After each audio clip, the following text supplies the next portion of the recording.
Good morning बच्चियों, कैसे हैं आप सब। आज हम करेंगे 8th क्लास का विज्ञान का चैप्टर 2। आज हम करेंगे 8th क्लास का विज्ञान का चैप्टर 2। बेटा बहुत ही इंटरेस्टेड चैप्टर है। मैंने पूरी समरी इसकी ब्लैक बोर्ड पे निकाल दी है, जो कि मेन पॉइंट है। पूरे चैप्टर के मेन पॉइंट जिसके क्वेश्चन आंसर बनते हैं, मैंने आपको टोटल इस पर कॉपी कर दिया है। कॉपी इसलिए की है क्योंकि लिखने में टाइम ज़्यादा लगता है और फिर वीडियो बड़ी हो जाती है, इसलिए मैंने पहले लिखने के बाद आपको अब समझाऊंगी मैं कंटिन्यू। अब चैप्टर का नाम क्या है बेटा? चैप्टर के नाम से आपको क्या समझ आ रहा है? सूक्ष्म जीव, मित्र या शत्रु। सूक्ष्म जीव क्या होते हैं? हमारे फ्रेंड्स होते हैं या हमारे दुश्मन होते हैं? अब आपको मेन क्या है, सूक्ष्म जीव के बारे में पता होना चाहिए पहले कि सूक्ष्म जीव आखिर है क्या। ये वर्ड का मतलब क्या होता है? इस वर्ड का मतलब जब आपको पता चलेगा तभी आप पूरे चैप्टर को समझ पाओगे। बेटा छींक मारने से जब नाक में से बूंद निकलती है वो क्या होती है? वो छोटे छोटे सूक्ष्म जीव ही होते हैं। ठीक है बेटा, ये छोटे छोटे सूक्ष्म जीव जो हमारे चारों तरफ फैले रहते हैं, सूक्ष्म जीव जो हमारे चारों तरफ फैले रहते हैं, छोटे छोटे, जो कि हमें अपनी सिंपल आंखों से नहीं दिखाई देते जब तक उसको लेंस से ना देखें या किसी दूरबीन के द्वारा ना देखें। ये इतना छोटा सूक्ष्म होता है। सूक्ष्म का मतलब इतना छोटा होता है कि हमें सिंपल तो रोजमर्रा की जिंदगी में हमारे सामने होते हुए भी हमें दिखाई नहीं देता, इसलिए इसका नाम क्या रखा है? सूक्ष्म जीव। छोटा सा जीव, छोटा सा ऐसा जीव जो हमारा दुश्मन भी हो सकता है और हमारा शत्रु भी हो सकता है और हमारा दोस्त भी हो सकता है। ठीक है, सूक्ष्म जीव का मतलब पता चल गया बेटा, सूक्ष्म जीव क्या होता है। अब बेटा इस चैप्टर में हमें 4 सूक्ष्म जीव के बारे में बताया हुआ है। 4 प्रकार के सूक्ष्म जीव होते हैं। सबसे पहला जीवाणु, उसके बाद कवक, उसके बाद प्रोटोजोआ और उसके बाद शैवाल। ये 4 तरह के सूक्ष्म जीव होते हैं। कितने तरह के होते हैं बेटा? 4 तरह के सूक्ष्म जीव होते हैं। कुछ हमारे लिए लाभदायक भी होते हैं, कुछ हमारे लिए नुकसानदायक भी होते हैं। एक होता है बेटा विषाणु, एक होता है हमारा विषाणु। विषाणु क्या होता है बेटा? ये मतलब एक तरह का वायरस होता है। क्या होता है बेटा? वायरस। आजकल कौन सी बीमारी चल रही है इस टाइम बहुत ज्यादा, जिसकी वजह से हम लोग को घर में कैद होके रहना पड़ रहा है? Corona virus. ये भी एक वायरस ही है जो कि छूने से, टच करने से ये ऐसे फैलता है। ये एक विषाणु होता है जो कि हमारे शरीर में टच करने द्वारा, कोई छींके उसके द्वारा अपने आप ही बॉडी में आ जाता है। ठीक है बेटा, समझ आ जा रहा है? एक कुछ होते हैं बेटा ऐसे जो खसरा, पोलियो, ये भी एक तरह का विषाणु रोग होता है। इसको बचने के लिए एंटीडोट भी बनी हुई है हमारे समाज में, तो इससे बचने के लिए हमें एंटीडोट का इस्तेमाल करना पड़ता है जिससे कि हम अपने आप को बचा सके। ठीक है बेटा, इसकी बात होता है सूक्ष्म जीव कहाँ रहते हैं। सूक्ष्म जीव कहाँ रहते हैं बेटा? सूक्ष्म जीव एक कोशिक भी होते हैं और बहुकोशिक भी होते हैं। मतलब एक सिंगल भी होता है और बहुकोशिक मतलब उसकी पूरी चैन भी होती है। बेटा ये बर्फीली शीत से लेकर गर्मी में हर परिस्थिति में जिंदा रह सकता है। हर कंडीशन में सूक्ष्म जीव जिंदा रह सकता है। वह मरुस्थल में भी पाया जाता है, दलदल में भी पाया जाता है, मनुष्य के शरीर में भी पाया जाता है, जंतुओं के शरीर में भी पाया जाता है और पेड़ पौधे की जड़ों में भी सूक्ष्म जीव पाए जाते हैं। ठीक है बेटा, सूक्ष्म जीव एक समूह में रहते हैं। एक समूह। आप बेटा छोटा सूक्ष्म जीव देखे जो आपके घर पे बहुत जगह आपको दिख जाता होगा, कहीं पे मीठा कहीं गिर जाए, छोटा सूक्ष्म जीव एकदम से कौन आ जाता है? कीड़ी। सबने सुना होगा कीड़ी। बेटा ये सूक्ष्म जीव ही है जो कि कभी भी आप देखना कहीं चीनी गिर जाएगी तो हजारों कीड़ियां एकदम वहां पे आ जाएगी 4 दाने के पास। तो ये समूह में रहती है हमेशा। किस में रहती है? ग्रुप में रहती है, समूह में। ठीक है बेटा, इसके बाद ये है कि सूक्ष्म जीव हमारे मित्रवत सूक्ष्म जीव होते हैं या खतरनाक होते हैं। बेटा दोनों तरह के सूक्ष्म जीव होते हैं, दोनों तरह के सूक्ष्म जीव होते हैं। कुछ हमारे मित्र होते हैं, कुछ हमारे लिए खतरनाक होते हैं। बेटा कुछ सूक्ष्म जीव का प्रयोग दही में, ब्रेड में और केक बनाने में किया जाता है। किस किस में? दूध को दही बनाने में, ब्रेड बनाने में और केक बनाने में सूक्ष्म जीवों का प्रयोग किया जाता है। और प्राचीन काल में, पुराने टाइम में तो अल्कोहल भी सूक्ष्म जीव द्वारा बनाई जाती थी। ठीक है बेटा, समझ आ रहा है? बेटा एक दही बनाने में एक छोटा सूक्ष्म जीव मिलता है, लैक्टोबेसियम। लैक्टोबेसियम जो होता है दूध के अंदर जनन बहुत जल्दी करता है, जिससे कि दूध थोड़े ही टाइम बाद, 1 घंटे बाद दही में परिवर्तित हो जाता है। किसमें बन जाता है? दही में। इसी तरह क्या होता है बेटा, कई खाद्य पदार्थ में, जैसे कि हमारी इडली हो गई, भटूरे का आटा हो गया, इन सब में हम क्या इस्तेमाल करते हैं? अब जब कभी आपने देखा होगा आपकी मम्मी जो भटूरे का आटा गूंदती है तो उसमें एक चुटकी ईस्ट या इनो का पाउच या सोडे की बोतल डालती है। इससे क्या होता है, आपके उस भटूरे के आटे में, मैदा में क्या हो जाते हैं? सूक्ष्म जीव जनन करने लग जाते हैं। क्या करने लग जाता है? जनन। जिससे कि वो क्या हो जाता है? फूल जाता है। 2-3 घंटे बाद जब आप भटूरे के आटे को देखोगे ना, फूल जाएगा। ऐसी जब इडली बनाई जाती है, इडली में भी थोड़ी सी चुटकी मात्र में ईस्ट डाली जाती है। बेटा ईस्ट एक ऐसा पाउडर होता है जिसका इस्तेमाल हर बेकरी वाले करते हैं। बेकरी उत्पादन में ईस्ट का ही प्रयोग सबसे ज़्यादा किया जाता है, जिससे कि वो चीज़ फूल जाती है। अब केक बनाया जाता है, उसका जो स्पंजी ब्रेड होता है जो आप बड़े मज़े से खाते हो, वो इस वजह से ही खाते हो आप। उस पर क्रीम लगी होती है, लेकिन मज़ा क्रीम का नहीं होता, उस स्पंज बने का होता है। अगर वो 4 दिन पुराना हो जाए तो वो आपको अच्छा नहीं लगेगा। ठीक है बेटा, तो यही चीज़ होती है जो ईस्ट के रूप में सूक्ष्म जीव होता है, जिसको हम किसी भी खाद्य पदार्थ में डालकर मिलाकर हम दही, ब्रेड, केक, बंद, बर्गर कुछ भी बना लेते हैं। और ये इसका सबसे ज़्यादा प्रयोग होता है बेकरी वाले बिजनेस में। ठीक है बेटा, इतना समझ आ रहा है? इसके बाद है बेटा हमारा छठा पॉइंट, औषधि प्रयोग। औषधि प्रयोग क्या होता है बेटा? औषधि प्रयोग बेटा मतलब ये जब भी हम लोग बीमार हो जाते हैं, हम किसी डॉक्टर के पास जाते हैं, और तो डॉक्टर हमें क्या करते हैं?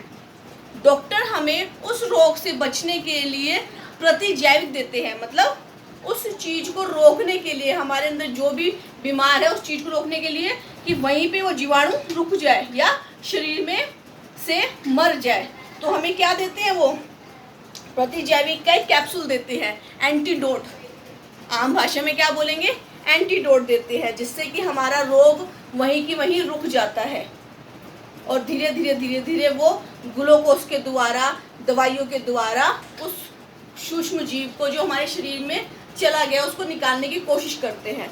तो बहुत सारी औषधियों में भी सूक्ष्म जीव का प्रयोग होता है। सारे सूक्ष्म जीव खतरनाक नहीं होते, कहीं सूक्ष्म जीवों से दवाइयाँ भी बनती है। हमारे शरीर को प्रोटेक्ट करने के लिए दवाइयाँ भी बनाई जाती हैं। ठीक है बेटा, ये हमारे शरीर की रक्षा करता है, ये रोकथाम करता है, ये सूक्ष्म जीव से हमारी रक्षा करता है। बेटा आपने देखा होगा जब छोटा बच्चा होता है तो उसकी माएँ 5 साल तक वैक्सीनेशन करवाती है, टीकाकरण जिसे बोलते हैं। वो टीकाकरण क्यों करवाया जाता है बच्चे को? 2 महीने का टीका लगता है, 6 महीने का टीका लगता है, फिर 9 महीने का लगता है, फिर 12 महीने का लगता है। ऐसे क्यों लगता है? पोलियो पिलाई जाती है उसको हर 6 महीने बाद, जिससे कि जो उसके शरीर में रोकथाम, जीवाणुओं से लड़ने की ताकत बनी रहे।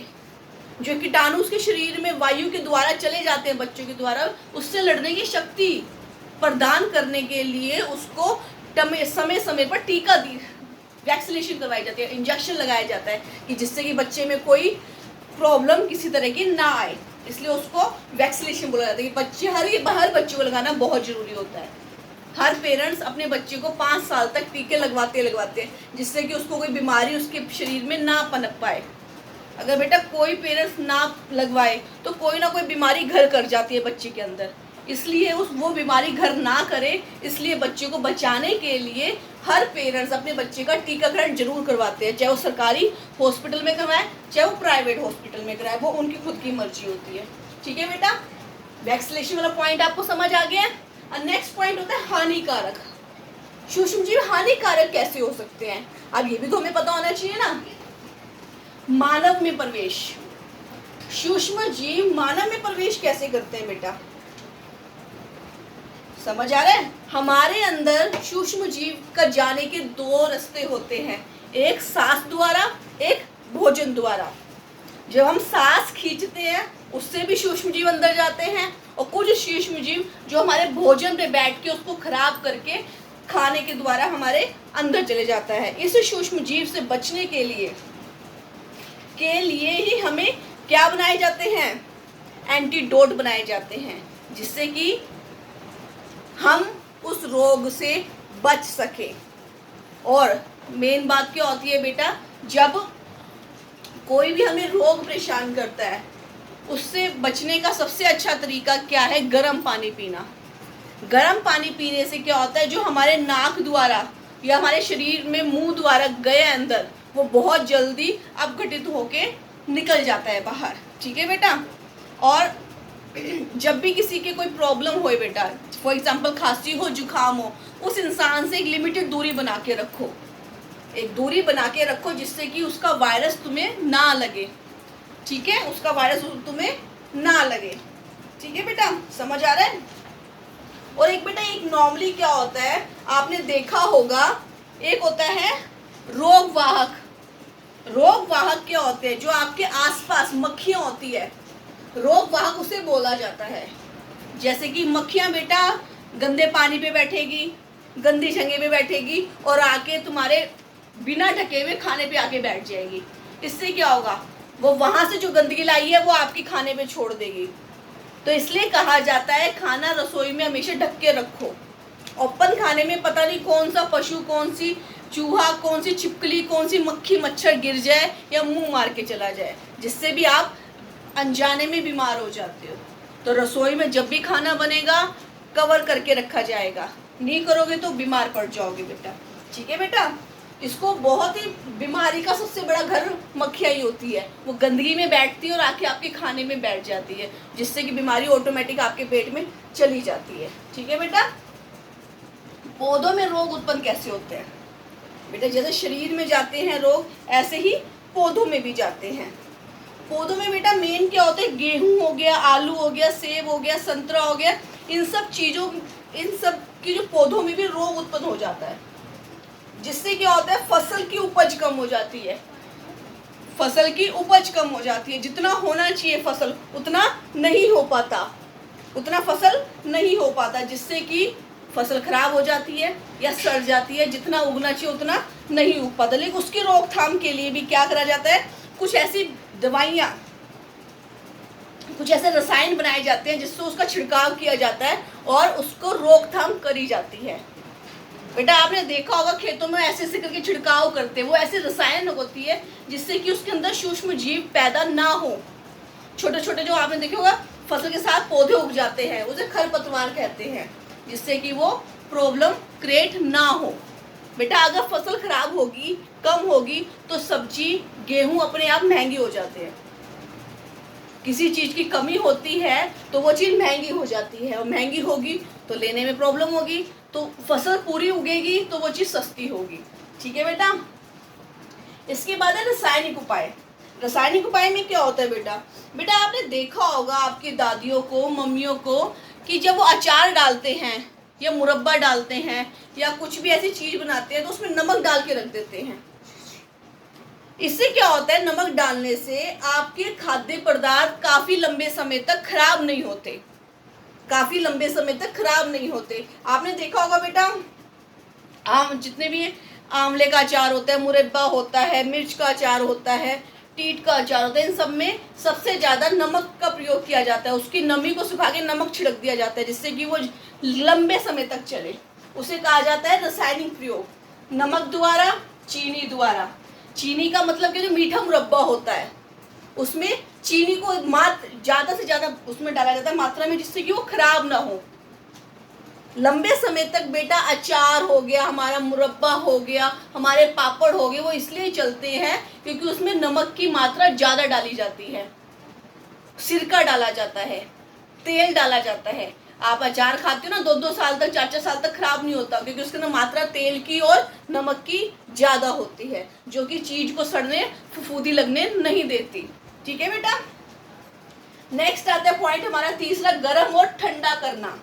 गर्म और ठंडा बेटा आपका एक बहुत अच्छा एग्जाम्पल है दूध की थैली। जो आप दूध की थैली लेते हो वो एक दिन पहले बनती है, लेकिन वो खराब क्यों नहीं होती, और उस दूध की थैली को आप डायरेक्ट पी भी सकते हो बिना उबाले। क्यों? क्योंकि दूध की थैली पैक होने से पहले उसको एक 70% डिग्री पर 15 से 30 सेकंड के लिए उबाला जाता है। दूध को पैकेट में डालने से पहले 70 डिग्री पर 15 से 30 सेकंड के लिए उबाला जाता है। उसके बाद ठंडा होने के बाद उसकी पैकिंग होती है, जिस वजह से दूध आपके घर तक आते आते फटता नहीं है, क्योंकि वो ठंडी स्टोरेज में रख दिया जाता है उसके बाद, उबालने के बाद। और जब आप उसको उबालो या ना उबालो, उसको आप पीने योग्य वो होता है, क्योंकि उसके सूक्ष्म जीव मर चुके होते हैं। अगर सूक्ष्म जीव नहीं मरेंगे, आपके घर पे आने से पहले थैली रास्ते में फट जाएगी, दूध बेकार, हम कहेंगे बेकार दूध है। तो उसको कंपनी पहले से ही हल्का 70% पे उबाल के आपको देती है, जिससे कि वो दूध ना फटे और लंबे समय तक चल सके। ठीक है बेटा, इस मेन चैप्टर के मेन पॉइंट बेटा आपको मैंने सारे डिस्कस कर दिए, पूरा चैप्टर ही आपको मैंने समझा दिया है। इसके अलावा इस चैप्टर में कुछ नहीं है। सूक्ष्म जीव के बारे में बताया हुआ है, वो आपको मैंने सारा डिस्कस कर दिया। सूक्ष्म जीव क्या होते हैं, कुछ हानिकारक होते हैं, कुछ फायदेमंद होते हैं, सारा आपको एक एक करके पॉइंट मैंने आपको बता दिए। अब आपको क्वेश्चन आंसर करना बहुत ईजी हो जाएगा। ये जो चीज़ समझ जाए, माइंड में चली जाती है, उसको करना बहुत आसान होता है। ठीक है बेटा, अब आप बहुत ईजी से आपसे क्वेश्चन आंसर कर सकते हो। ओके बेटा, नमस्ते एंड टेक केयर।